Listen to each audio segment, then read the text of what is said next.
Hello everyone, अगर आप NEET 2027 को क्रैक करना चाहते हो 9 मंथ में, देन ये वीडियो आप लोगों के लिए। बट उससे पहले मैं कुछ आपको 6 पॉइंट बता देता हूँ जिससे कि आप नीट 2027 को क्रैक कर सकते हो। सबसे पहला पॉइंट है, अभी आपके पास समय कितना है। दूसरा, आपके पास आपका करंट सिचुएशंस क्या है, आपके सिलेबस कितना कंप्लीट है। तीसरा, आपको कौन सा पाथ को चूज करना है जिससे कि आप राजू रस्तोगी से विनर वाला पॉइंट तक पहुंच सकते हो, फुनसुक बांगड़ू बन सकते हो यानी कि रैंचो। और रैंचो बनने के लिए आपको क्या क्या करनी है, ये सारे पॉइंट्स भी आपको मैं बताऊंगा। नेक्स्ट पॉइंट है, आपको डिस्ट्रैक्शंस को कैसे मैनेज करने हैं। उसके बाद आपको कैसा माइंडसेट चाहिए इस एग्ज़ाम को क्रैक करने के लिए। नेक्स्ट है, बोरिंग वर्क को कैसे रिपीट करना है बिना बोर हुए, बोरिंग काम को कैसे करना है। तो ये सारे चीज़ मैं आपको आज बताने वाला हूँ फुल डिटेल में। सो अगर आपको डाउट होगी कि क्या मैं इस एग्ज़ाम को क्रैक कर सकता हूँ 9 मंथ में कि नहीं, देन आप इस वीडियो को ज़रूर देखना। मैं आपका सारा डाउट्स ख़त्म कर दूंगा। चाहे आपका मार्क्स अभी 100 आ रहा होगा, 200 आ रहा होगा मॉक टेस्ट में, चाहे आप अपना प्रिपरेशन आज से स्टार्ट कर रहे होंगे, मैं आपको क्लियर कट सॉल्यूशंस दूंगा जिससे कि आप इस एग्ज़ाम को 9 मंथ में क्रैक कर सकते हो और ये पॉसिबल है। So let's start guys. सबसे पहला पॉइंट है टाइम। तो टाइम आपके पास लगभग अभी से 9 मंथ है, यानी कि आप इस वीडियो को अगस्त में देख रहे होगे, देन आपका फर्स्ट वीक ऑफ मई को एग्ज़ाम है। तो यहाँ से आपके पास टोटल 9 मंथ है और ये 9 मंथ काफ़ी है इस एग्ज़ाम को क्रैक करने के लिए। सो सबसे पहला क्वेश्चन हर एक बच्चे के माइंड में आता है कि मुझे सिलेबस कब तक कंप्लीट कर लेनी है। देन मेरा आंसर रहेगा, आपका सिलेबस 31 ऑफ दिसंबर तक कंप्लीट हो जाना चाहिए। अब आप बोल रहे हो कि भैया 5 महीने में कैसे सिलेबस को कंप्लीट कर लूँगा, मेरा जो करंट सिचुएशंस है वो तो 0 लेवल पे है। देन मेरा आंसर है, भाई आपका सिचुएशंस 0 लेवल पे नहीं है, बस आप अपने आप को एनालाइज नहीं किए हो। तो उसके लिए सबसे पहले आप लिस्ट ऑफ चैप्टर्स बनाओ, जिसमें से 3 पार्ट में टोटल चैप्टर्स को डिवाइड करो, पूरा सिलेबस को। जिसमें से पहला ग्रुप में होगा सबसे टफ चैप्टर्स जो आपको सबसे ज़्यादा टफ लगते हैं, like rotational motion, evolutions, molecular basis of inheritance, fluid mechanics. Physical में बात करूं तो इक्विलिब्रियम, इलेक्ट्रोकेमिस्ट्री, ये सारे सबसे ज़्यादा टफ चैप्टर्स होंगे, जो कि 95% बच्चों को ये सारे चैप्टर्स टफ लगते हैं क्योंकि ये चैप्टर्स हैं थोड़े कॉन्सेप्चुअल और टफ। ठीक है, अब आते हैं हम लोग नेक्स्ट ग्रुप में, ग्रुप बी। इसमें आएंगे medium chapters. Medium chapters like work energy power, SHM, oscillations. अगर बायोलॉजी में बात करें तो प्लांट फिजियोलॉजी बहुत लोगों को बहुत ज़्यादा बोरिंग लगता है पढ़ने में, और केमिस्ट्री में बात करें तो बहुत लोगों को इनऑर्गेनिक बहुत ज़्यादा बोरिंग लगता है। इसलिए ये सारे चैप्टर्स आपके ग्रुप बी में आएंगे। और अब आते हैं हम लोग ग्रुप सी में। ग्रुप सी में सबसे ज़्यादा ईजीएस्ट चैप्टर जो आपको बहुत ज़्यादा मज़ा आता है पढ़ने में, उनका लेक्चर्स देखने का भी ज़रूरत नहीं है, तो ऐसे चैप्टर्स आएंगे ग्रुप सी में। एग्जाम्पल के तौर पे मैं बताता हूँ, लिविंग वर्ल्ड, बहुत ही इजी चैप्टर्स।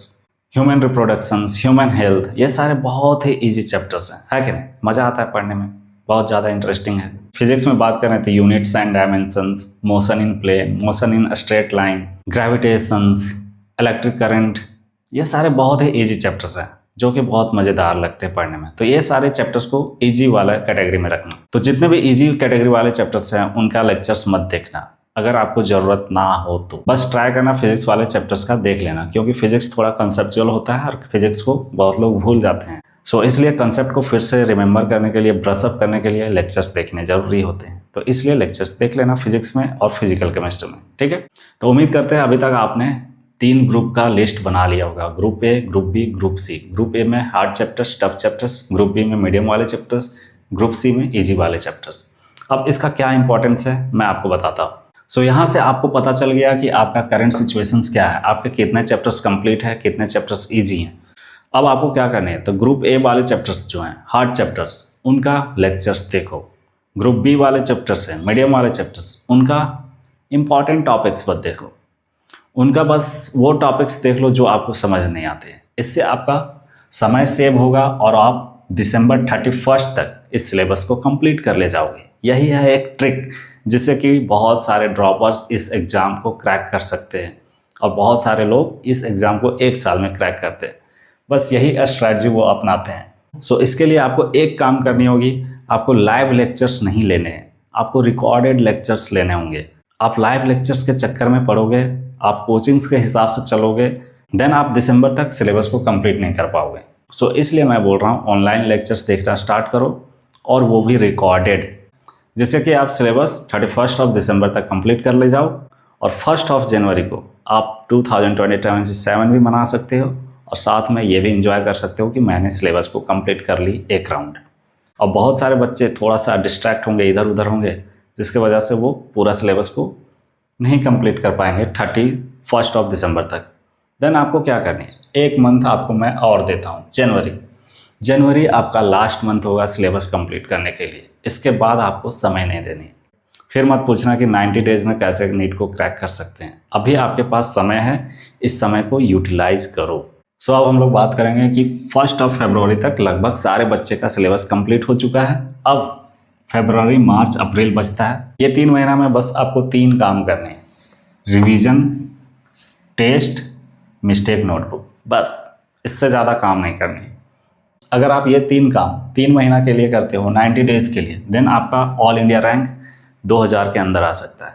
अगर आप ये 60 डेज़ के लिए करते हो, देन आपका रैंक 10,000 के अंदर आ सकता है। अगर आप ये 30 डेज़ के लिए करोगे, देन आपका रैंक 25,000 तक के अंदर आएगा।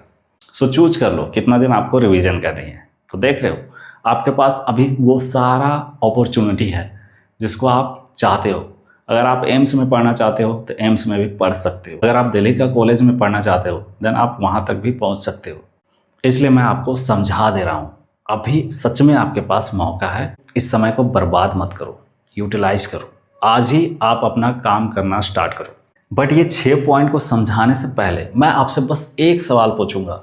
Just ask your self today, क्या सच में मुझे नीट 2027 को क्रैक करना है?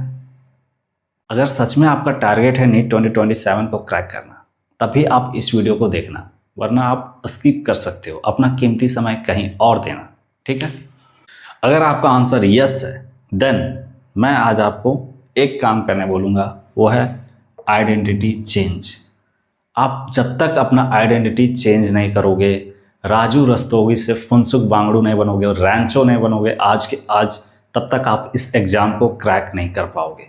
यह है सिंपल सा लॉजिक। आपको अपना आइडेंटिटी चेंज करना ही होगा, और वो आइडेंटिटी होगा आपका कि आपको सबसे पहले अपना रूटीन को फिक्स करना होगा, स्लीप टाइम को फिक्स करना होगा, सर्केडियम रिदम के साथ सो, लाइक 10-11 बजे रात में सो जाओ, सुबह 5-6 बजे उठ के फिर से पढ़ना स्टार्ट करो। नेक्स्ट इंपॉर्टेंट काम है हेल्दी रहना। अब हेल्दी रहने के लिए आपको सबसे पहले अपना डाइट को अच्छा रखना होगा।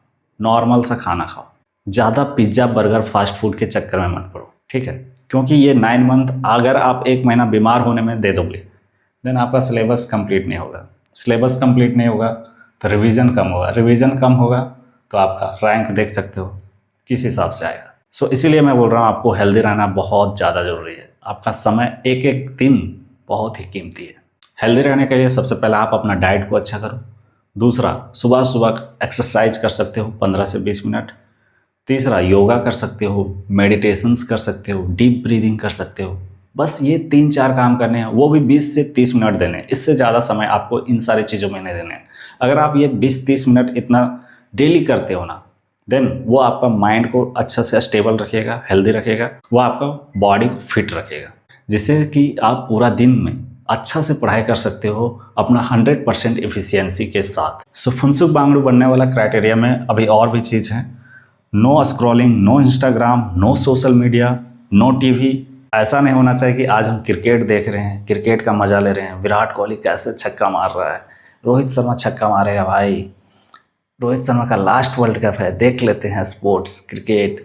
नहीं भाई, अगर आपको अपनी लाइफ को चेंज करनी है, देन ये सारी चीज़ें हैं जो आपको करनी होगी। No marriage, no friends. No friends means मैं आपको समझाता हूँ।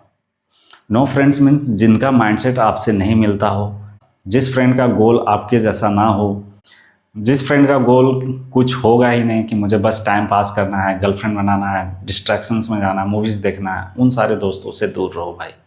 अभी आपको ऐसे दोस्त बनाने हैं जिनका टारगेट होगा कि मुझे नीट 2027 को क्रैक करना है अच्छे रैंक के साथ, और वो डेली पढ़ाई कर रहे होंगे। उनसे दोस्ती बनाओ। एक टॉपर से दोस्ती बनाओ, वो भले तुम्हें टॉप नहीं करवा सकता, बट वो तुम्हारा सिलेक्शन ज़रूर करवाएगा अगर आप एक टॉपर से दोस्ती करोगे, क्योंकि वो हर एक डाउट तुम्हारा वो सॉल्व करेगा। सो ऐसे दोस्त बनाओ। अब लास्ट पॉइंट आता है से नो। से नो मीन्स हर एक चीज़ में नहीं बोलो, जो भी चीज़ आपका समय बर्बाद कर रहा है। लाइक आपके घर वाले बोलेंगे कि बेटा जाओ आज तुम गैस भरा के ले आओ, बेटा जाओ तुम बाज़ार से सब्जी लेके आ जाओ, तो बोलो मम्मी पापा इतना समय मेरे पास नहीं है, मुझे अभी पढ़ाई करनी है बस। अगर आप घर पे पढ़ाई कर रहे होंगे, अगर आप हॉस्टल में होंगे, आपके दोस्त बोलेंगे कि भाई चलो आज खेलते हैं, चलो आज मूवीज़ देखने जाते हैं, चलो आज मॉल घूम के आते हैं, चलो आज टेस्ट नहीं देते हैं, बंक मारते हैं क्लास। तो इन सारी चीज़ों के लिए नो बोलना सीखना होगा अगर आप सच में अपने आप को चेंज करना चाहते हो तो। भले वो दोस्त आपका बुरा मान जाए अभी, बट अगर आप 9 महीना बाद इस एग्ज़ाम को क्रैक नहीं करोगे ना, देन आपका वो सारा ड्रीम्स है वो डिले हो जाएगा। वो डिले होगा, फिर आप 1 साल और फ्रस्ट्रेट होगे, इसी चीज़ में पड़े रहोगे, आपको अच्छा नहीं लगेगा। इसलिए मैं बोल रहा हूँ बस 9 मंथ के लिए सेक्रीफाइस करो सारी चीज़ों का, और फिर 9 मंथ बाद इंजॉय करना। ऐसा नहीं कि पूरा आपका लाइफ चेंज हो जाएगा, बट आपके पास एक पाथ होगा जिससे कि आप अपनी लाइफ को और अच्छा बनाते जाओगे। सो लूजर का क्राइटेरिया क्या होगा? स्क्रॉलिंग करेगा, इंस्टाग्राम चलाएगा, सोशल मीडिया चलाएगा, टीवीज देखेगा, रोहित शर्मा के बारे में बात करेगा, विराट कोहली के बारे में बात करेगा, टॉपर्स बात करेगा कि मेरा क्वेश्चंस क्यों नहीं बन रहे हैं, इस चैप्टर से कितने क्वेश्चंस आए हैं। वहीं पे एक लूजर बात करेगा कि रोहित शर्मा का कितने छक्के हैं। उसके बाद वो मैरिज में जाएगा, फ्रेंड्स बनाएगा, बहुत सारी चीज़ों के लिए वो मना नहीं कर पाएगा, गर्लफ्रेंड बनाएगा। तो ये है एक लूजर का कैरेक्टरिस्टिक फीचर्स। तो आप समझ लेना। तो आप आज ही अपना आइडेंटिटी को चेंज करो, विनर वाला आइडेंटिटी लेके आओ, ठीक है? तभी आप नीट 2027 में सक्सेसफुल बन पाओगे, इस एग्जाम को क्रैक कर पाओगे। अब आते हैं हम लोग थर्ड पॉइंट पे, पाथ। वीडियो में आगे बढ़ने से पहले मैं बस आपको एक रिक्वेस्ट करूंगा, इस वीडियो को जरूर लाइक कीजिएगा, क्योंकि इस वीडियो को बनाने के लिए हमें बहुत सारी मेहनत करनी पड़ी। सो आपका एक लाइक मुझे मोटिवेट करती है नेक्स्ट वीडियो बनाने के लिए। पाथ मतलब आज मैं आपको समझा देता हूँ। मान लो कि आपको पाथ ए से पाथ जेड तक जाना है, यानी कि मान लो आपका टारगेट है आपको अपना घर से स्कूल जाना। अब स्कूल जाने से पहले बहुत सारे रास्ते आएंगे, बहुत सारे डिस्ट्रैक्शंस आएंगे। तो अगर आप उन सारे चीज़ों में उलझ जाओगे, हर एक गली में घुसोगे, देन क्या आप पाथ जेड तक पहुंच पाओगे? इसका आंसर है नो।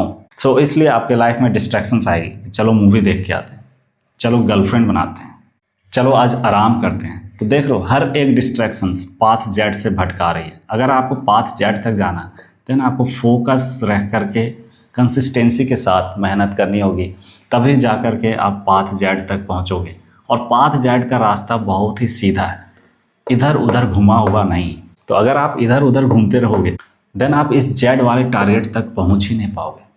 सो इसलिए मैं बोल रहा हूँ इधर उधर घूमना नहीं है, डायरेक्ट एक सिंपल सा रास्ता है, उसको फॉलो करो और पहुंच जाओ, विनर बनो और इन्जॉय करो नीट 2027 के बाद। कब तक आप एक कमरे में बैठ करके टेबल चेयर पे बस पढ़ाई करते रहोगे यार? थोड़ा सा अपना लाइफ को भी तो एक्सप्लोर करना है, और एक्सप्लोर करने के लिए इस एग्जाम को क्रैक करो। अब आते हैं नेक्स्ट पॉइंट पे, फोर्थ पॉइंट, डिस्ट्रैक्शंस। डिस्ट्रैक्शंस सिर्फ सोशल मीडिया ये सब नहीं है भाई। डिस्ट्रैक्शंस आपका जो पढ़ाई करने का सोर्स है, कोचिंग है, वो भी एक बहुत बड़ा डिस्ट्रैक्शंस है। लाइक अभी आप चूज करोगे LN, फिर कुछ दिन के बाद आप चूज करोगे फिजिक्स वाला, फिर आप कुछ दिनों के बाद चूज करोगे अनअकैडमी। इससे आप अपना सोर्स पे टिके नहीं रहोगे और अपना समय को बर्बाद कर रहे होगे। आप एक ही चैप्टर लिविंग वर्ल्ड हर एक टीचर से पढ़ते जा रहे हो, उससे कोई फ़ायदा होने वाला नहीं है, उससे आपका सिलेबस कंप्लीट होगा नहीं, और जब तक आप सिलेबस कंप्लीट नहीं करोगे तब तक आप विनर बन ही नहीं सकते।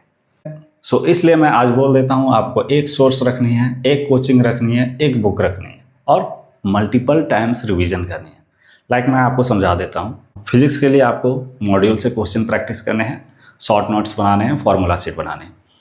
बायोलॉजी के लिए अगर आपके पास समय है तो नोट्स बनाओ, वरना लेक्चर देखो और NCERT पढ़ो मल्टीपल टाइम्स। NCERT जितना टाइम्स पढ़ोगे, क्वेश्चन प्रैक्टिस करोगे, उसी में आपका 330+ आने का चांसेस है। नेक्स्ट है केमिस्ट्री। तो केमिस्ट्री में ऑर्गेनिक इनऑर्गेनिक के लिए सेम आपको बायोलॉजी जैसे करने हैं, लेक्चर्स लेने हैं, नोट्स बनाने हैं, NCERT पढ़ने हैं। इसमें नोट्स बनाने होंगे और साथ साथ NCERT भी पढ़ने होंगे। फिजिकल के लिए आपको लेक्चर्स लेने हैं, नोट्स बनाओ और क्वेश्चन प्रैक्टिस करो मॉड्यूल से, बस इतना कर लोगे, then chemistry is more than enough. Biology का मैंने बता ही दिया, क्वेश्चंस प्रैक्टिस, लेक्चर्स लो। फिजिक्स का मैंने बता ही दिया, मॉड्यूल सॉल्व करो, शॉर्ट नोट्स बनाओ, फॉर्मूला शीट बनाओ, बस। अब हम लोग नेक्स्ट पॉइंट पे बात करेंगे, माइंडसेट। माइंडसेट आपका दो शब्द से बना है, माइंड प्लस सेट।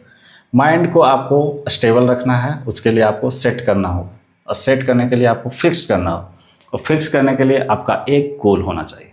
दूसरा कोई भी गोल नहीं होगा, आपका दूसरा गोल होना ही नहीं चाहिए, बस एक गोल, बस आपका एक टारगेट होना चाहिए, उसी पे निशाना लगाओ और छोड़ दो पूरा 9 मंथ के लिए। और वो आपका टारगेट है नीट 2027 को क्रैक करना, ठीक है। तो इधर उधर भटकना नहीं है, गर्लफ्रेंड नहीं बनाना है, आपका टारगेट बदलना नहीं चाहिए कि मुझे उस लड़की को अप्रोच करना है, मुझे उस लड़के को अप्रोच करना है, अपोजिट जेंडर वाले आप भी सुन लो। सो आपका टारगेट फिक्स्ड होना चाहिए, फोकस्ड होना चाहिए, ठीक है। अब आते हैं नेक्स्ट पॉइंट पे। नेक्स्ट पॉइंट है बोरिंग काम को रिपीट करना। जो इस बोरिंग काम को डेली रिपीट करेगा वही जीतेगा, ठीक है। तो बोरिंग काम में सबसे पहला काम आएगा लेक्चर लो, नोट्स बनाओ। तीसरा क्वेश्चन प्रैक्टिस करो।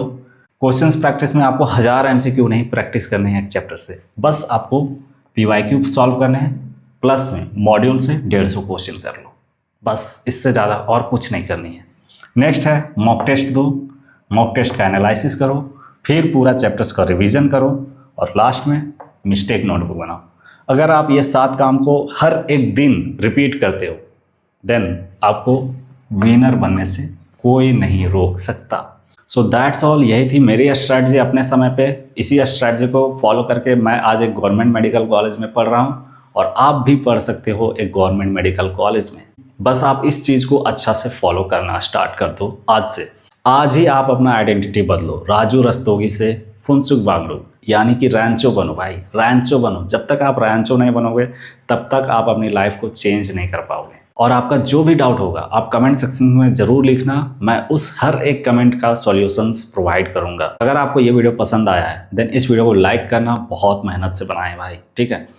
उसके बाद इस वीडियो को शेयर करो अपने दोस्तों के साथ, अपने दोस्तों को भी चेंज करो यार। अकेले सक्सेसफुल बनोगे तो क्या फ़ायदा भाई, अपने दोस्तों को भी अपलिफ्ट करो, उनको भी मेडिकल कॉलेज तक लेके जाओ, ठीक। सो उन लोगों तक इस वीडियो को जरूर शेयर करना, और चैनल को सब्सक्राइब कर लेना। नेक्स्ट वीडियो किस टॉपिक पे बनाना है ये जरूर बताना। जय हिंद, जय भारत, स्वस्थ भारत।